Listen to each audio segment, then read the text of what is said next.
Sebelum ada pelabuhan Tanjung Perak yang kita kenal sekarang, nama pelabuhannya adalah Pelabuhan Kalimas. Seluruh wilayah di utara Jawa itu jadi miliknya VOC.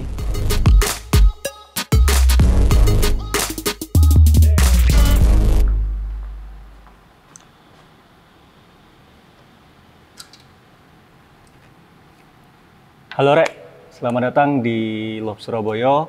Kali ini kami dari Lob Surabaya ingin membahas tentang bagaimana sih kota Surabaya bisa berkembang sepesat ini sekarang, sebesar ini sekarang. Salah satu alasannya adalah dari zaman Belanda. Jadi kalau kita tarik kota Surabaya sekarang jadi kota megapolitan, sudah mulai dikenal di masa Belanda. Sebelum ada pelabuhan Tanjung Perak yang kita kenal sekarang, yang bahkan ada lagunya, sebenarnya ada satu pelabuhan utama Surabaya. Nama pelabuhannya adalah Pelabuhan Kalimas. Jadi di abad ke-14, nama Pelabuhan Kalimas sudah sangat dikenal oleh orang-orang dan dikenal tidak hanya sebagai pelabuhan antar pulau di Indonesia atau di Nusantara tempo dulu, tapi juga bahkan sebagai pelabuhan internasional. Banyak pedagang-pedagang yang datang dari luar seperti pedagang Melayu, pedagang Tionghoa, dan bahkan dari pedagang Timur Tengah itu datang ke Pelabuhan Kalimas untuk menjajakan dagangannya.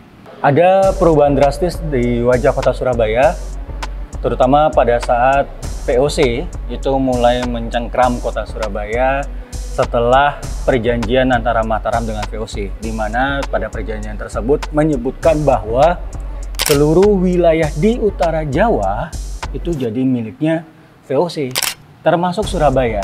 Ya memang dari awalnya kita kenal itu sudah sebagai kota pelabuhan. Nah, pada saat VOC di kota Surabaya, mereka mulai membangun infrastruktur baru untuk menunjang kegiatan perdagangan mereka.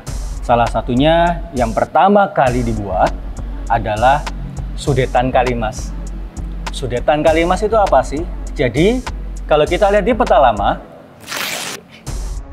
peta ini menunjukkan bahwa Surabaya itu memiliki banyak sekali aliran sungai dan aliran sungai itu berkelok-kelok.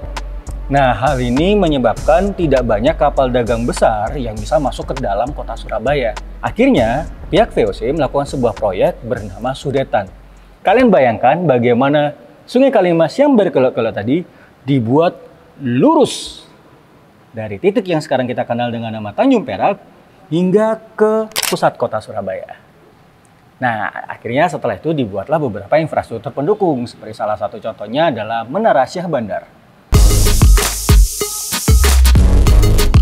Menara Syah Bandar ini adalah sebuah menara pengawas pelabuhan di mana seorang Syah Bandar itu bertugas untuk mendata barang-barang dan juga pedagang-pedagang yang datang dari luar.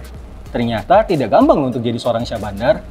Pertama, Syah Bandar itu harus menguasai bahasa-bahasa pedagang yang datang ke pelabuhannya.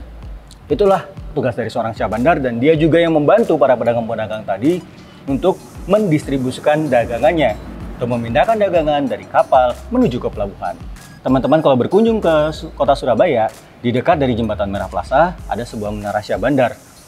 Menara yang cukup unik, di mana menara inilah yang dulu digunakan pada saat masih ada Pelabuhan Kalimas di kota Surabaya. Di Menara Syah Bandar tersebut ada beberapa ornamen yang bisa kita lihat, seperti lambang tua kota Surabaya dan juga lambang Hindia Belanda. Ada beberapa infrastruktur yang dibangun untuk mendukung kegiatan di Kalimas. Salah satunya adalah Jembatan Petean, di mana nama aslinya adalah Opalbrug de Verweyde.